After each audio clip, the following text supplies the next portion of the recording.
दुनिया की कीमती शानदार किताबें जो आपकी जिंदगी बदल देंगी। जीवन हर पल बदल रहा है और यह अवसर की संभावनाओं को व्यक्त भी करता है जो आपको हर तरह की परिस्थिति के साथ मिल जाएगी। लेकिन प्रॉब्लम यह है कि ज्यादातर लोग इसे देख नहीं पाते क्योंकि उनमें इसके प्रति अवेयरनेस जागरूकता नहीं होती, जिसके कारण उनके जीवन में उथल पुथल मची रहती है और वे उस व्यक्ति की तरह बन जाते हैं जो किसी बाइक को चला रहा है बिना ये सीखे कि वो किस तरह काम करती है।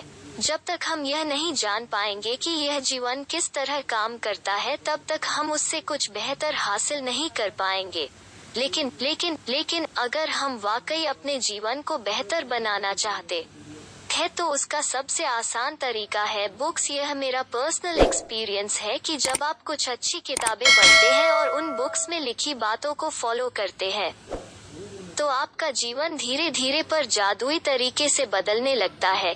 केवल मेरी बात पर भरोसा करना थोड़ा मुश्किल है, पर क्या हो अगर दुनिया के सबसे महान व्यक्ति भी यह काम रोज करते हो। Bill Gates, principal founder of Microsoft, Jeff Bezos, CEO of Amazon, Mark Zuckerberg, CEO of Facebook, Bernard Arnault, CEO of LVMH, the world's largest luxury goods company, Warren Buffett, CEO Berkshire Hathaway, the great investor, ये सभी नाम जो आप ऊपर देख रहे हैं जो दुनिया के टॉप रिचेस्ट पर्सन की लिस्ट में आते हैं, और यह हर रोज कम से कम 3 से 4 घंटे केवल कुछ अच्छी बुक्स पढ़ने में बिता देते हैं, क्योंकि इनका मानना है कि व्यक्ति को हर दिन कुछ न कुछ सीखते रहना चाहिए और पुस्तकें उसका सबसे आसान तरीका है। तो सभी बातों को ध्यान में रखते हुए मैं कुछ बुक्स आपको रेकमेंड करना चाहूँगा जो बेस्ट सेलर रह चुकी है। एक जीत आपकी, शिव खेड़ा। जब मैंने लाइफ चेंजिंग बुक्स पढ़ना शुरू किया तो सबसे पहले मैंने इसी किताब को पढ़ा था। इसे पढ़कर मुझे लगा कि आप जीवन के बारे में कितना कम जानते हैं। यह पुस्तक बताती है कि जीवन में आप कौन सी सामान्य गलतियां करते हैं जिसके कारण आगे जाकर आपको पछताना पड़ता है, उन गलतियों से कैसे बचा जाए और कुछ बेहतर बातों को अपनाकर अपने जीवन में कैसे सुधार लाया जाए। यह सब इस बुक में कुछ कहानियों और नियमों के रूप में बताया गया है। मुझे लगता है कि यह आपके जीवन में परिवर्तन का पहला कदम हो सकता है, इसलिए इस पुस्तक को आपको सबसे पहले पढ़ना चाहिए। 2 सन्यासी जिसने अपनी संपत्ति बेच दी, Robin Sharma.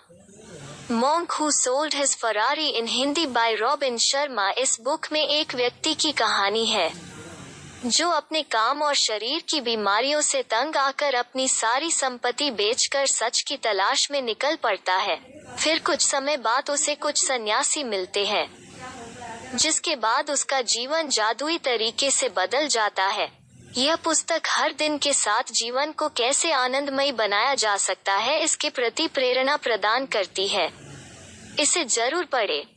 3 alchemist, Paolo Coelho. यह पुस्तक भी एक कहानी के तौर पर है कि कैसे एक मुसाफिर अपने सफर की ओर चल पड़ता है जिसके बाद उसके सामने कई बड़ी परेशानियां आती है और उसे जीवन के महत्व और संभावनाओं का बोध हो जाता है।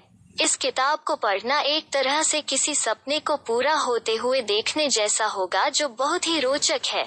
यह पुस्तक बताती है कि किस तरह प्रकृति हमारे लिए हमेशा बेहतर विकल्प खोजती रहती है और हमें अपने लक्ष्य तक पहुंचाने में मदद करती है। 4 शिव रचना, अमीश त्रिपाठी। यह एक नहीं बल्कि 3 पुस्तकों का समूह है जिसमें पहला भाग मेलुहा के मृत्युंजय, दूसरा नागाओं का रहस्य और तीसरा वायुपुत्रों की शपथ है। यकीन मानिए इस किताब के लेखक अमीश त्रिपाठी ने इसकी रचना कुछ इस प्रकार की है कि जो भी व्यक्ति इस पुस्तकों के कुछ पन्ने पढ़ता है वो अगले पेज को पढ़ने के लिए अति उत्साहित हो जाता है। जब मैंने इन बुक्स को पढ़ा तो मुझे ऐसा लगा कि मैं हर अगले पन्ने पर किसी रहस्य को खुलते देख रहा हूँ।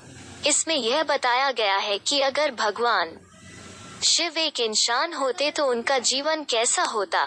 यह पुस्तकें शिव के जीवन को दर्शाती है और अगर आप भी शिव भक्त हैं तो आपको इसे जरूर पढ़ना चाहिए।